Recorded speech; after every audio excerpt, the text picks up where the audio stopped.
Before fancy gyms and protein shakes, there was just sweat and grit.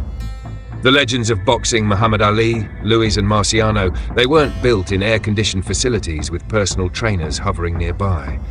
They were forged in dingy basements, on gravel roads before sunrise. This video ain't about how to get a fighter's physique for summer. This is about how men once prepared their bodies for war, because that's what boxing was to them. The methods were crude, sometimes brutal, often mind-numbingly repetitive, but they created warriors whose names still echo through history decades later. Welcome to Back to Boxing. Let's go back in time and see what real conditioning looked like when boxers didn't have science, they just had suffering. The philosophy.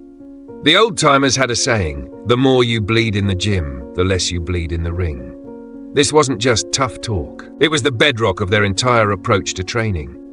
These guys weren't looking to tone up or get fit. They were preparing their bodies to withstand horrific punishment while delivering the same. Every aspect of training reflected this brutal reality.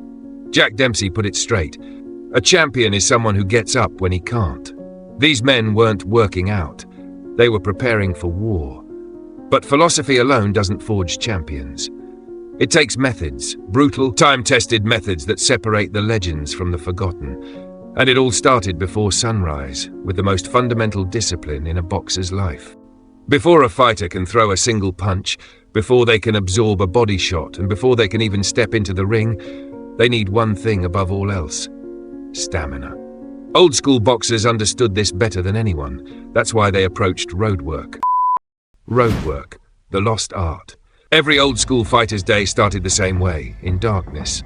Modern fighters still run, but they often prioritize shorter, more explosive workouts.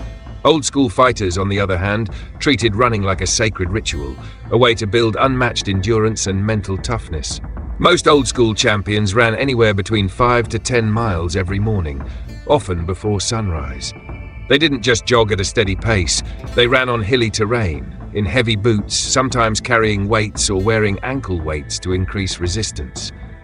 Joe Louis would be up at 5:30, lacing up heavy work boots, not cushy running shoes with gel inserts, to pound out 4 to 6 miles before most people had their first cup of coffee.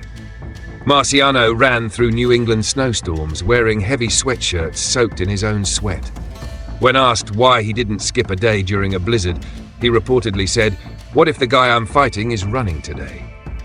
Muhammad Ali trudged through Florida swamps wearing combat boots to build leg strength. No heart rate monitors, no performance tracking apps, just mile after mile of suffering. The old-timers knew something modern science has only recently confirmed, that mental toughness is built through daily confrontation with discomfort. Body toughening. Running built a fighter's endurance, but stamina alone wasn't enough. Boxing is a brutal sport where every fighter takes hits, no matter how skilled they are. Old-school boxers knew this and trained their bodies to absorb punishment without breaking down. One of the most effective methods was impact training, standing still while a trainer slammed a medicine ball into their stomach or threw real punches to the ribs. This conditioned their core to take body shots without flinching. Some fighters even let heavy bags swing into their torsos to simulate real fight conditions. Another common method was wood chopping, not just a strength-building exercise, but a way to develop a rock-solid core. Swinging an axe for hours strengthened the oblique muscles, which were crucial for both throwing powerful punches and withstanding body shots. Fighters like George Foreman and Rocky Marciano swore by this technique, believing it gave them an edge in both power and durability. Fighters also used the heavy bag itself for conditioning. Instead of just punching it, they would let it swing back and slam into their torsos to train their ability to take body shots. Some even practiced knuckle push-ups on hard surfaces to toughen their hands and wrists, reducing the risk of injury in a real fight. Perhaps the most extreme form of body toughening came from fighters like Jake LaMotta, who allowed sparring partners to hit him full force just to condition his ability to absorb damage. His legendary durability wasn't just genetics, it was forged through years of relentless conditioning. Now let's talk about neck training. You'll see plenty of people in the gym working on their biceps and chest, but how often do you see someone training their neck? Probably never. But old-school fighters knew something modern athletes often overlook. A strong neck isn't just for looks. It's the key to absorbing punches and staying on your feet. Take Floyd Patterson, for example. He spent 30 minutes a day doing neck bridges, supporting his entire body weight on his head and rolling from side to side. Mike Tyson, trained in the old-school way by Customato, took it even further, doing up to 500 neck bridges daily, building a 20-inch thick neck that helped him take massive shots without going down. In the 1940s and 50s, even lightweights had thick, powerful necks. They knew the real danger wasn't just getting hit, it was getting knocked out by a punch they didn't see coming. A strong neck reduces whiplash and keeps a fighter conscious, giving them a chance to recover. Sparring, the crucible. If there's one area where old-school methods differed most dramatically from today, it's sparring. Modern boxing gyms typically feature controlled sparring, limited rounds, matched partners, specific objectives. It's smart, it's safer, and it probably extends careers. But that's not how the legends did it. Back then, fighters like Sonny Liston treated sparring days like fight days. They held nothing back. Partners weren't selected because they mimicked an upcoming opponent's style. They were chosen because they could bring hell. Muhammad Ali would spar round after round with fresh opponents rotating in, building the supernatural endurance that let him survive the thriller in Manila. Rocky Marciano reportedly knocked out over 30 sparring partners during his career, not because he was mean, but because he didn't know any other way to train than all out. Was this smart from a long-term health perspective? Hell no. Did it build fighters who were mentally prepared for anything they might face in the ring? Absolutely. These men stepped into title fights knowing they'd already faced the worst in training. The real fight was just another day at the office.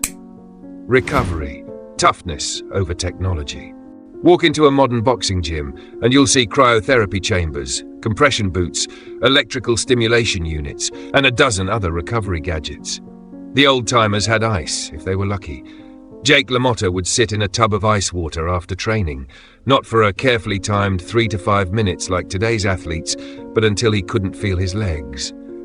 This wasn't recovery science. This was building toughness. Massage was essential, but it wasn't the gentle Swedish variety. It was deep, painful work from trainers with hands like sandpaper, breaking up scar tissue and forcing blood into damaged tissues. Sleep, however, was respected as sacred. Joe Louis demanded 8 to 10 hours nightly during training camp. Muhammad Ali did the same. They understood intuitively what science now confirms, that the body rebuilds itself during sleep. But perhaps the biggest difference was philosophical. Where modern recovery aims to eliminate soreness and fatigue, old-school boxers viewed discomfort as the price of improvement. They didn't try to avoid pain. They made peace with it as a necessary companion on the road to greatness. Mental conditioning, the ultimate weapon. The most valuable thing old-school methods built wasn't visible in the mirror. It was mental toughness, the ability to continue when the body screams to stop. This wasn't developed through motivational speeches or self-help books. It was forged through daily confrontation with suffering, through road work when legs felt like concrete, through sparring when ribs were bruised, through heavy bag sessions when shoulders burned like fire. Muhammad Ali's legendary trainer Angelo Dundee said, "The fight is won or lost far away from witnesses, behind the lines, in the gym and out there on the road, long before I dance under those lights." This mental conditioning allowed fighters to push through the darkest moments in championship fights, to find resources within themselves when their bodies had nothing left to give. It was this mental fortitude, more than any physical attribute, that separated the legends from the forgotten. Now see, modern boxing has gained much through science and technology. Fighters today are better protected, better nourished, and probably have longer careers because of it. But something has been lost along the way, something raw and essential about what it means to prepare your body for combat. The old methods weren't always smart, weren't always safe, but they built men who could withstand anything, who could go to hell and back in the ring and somehow find the will to continue. In our comfortable world of cushioned shoes and climate-controlled gyms, we'd do well to remember that greatness rarely comes without sacrifice, that the body must sometimes be broken down to be rebuilt stronger. The spirit of old-school conditioning isn't about specific exercises or routines. It's about the willingness to do what others won't, to push beyond reasonable limits, to make friends with suffering. What do you think about this? Let me know in the comments. Thanks for watching.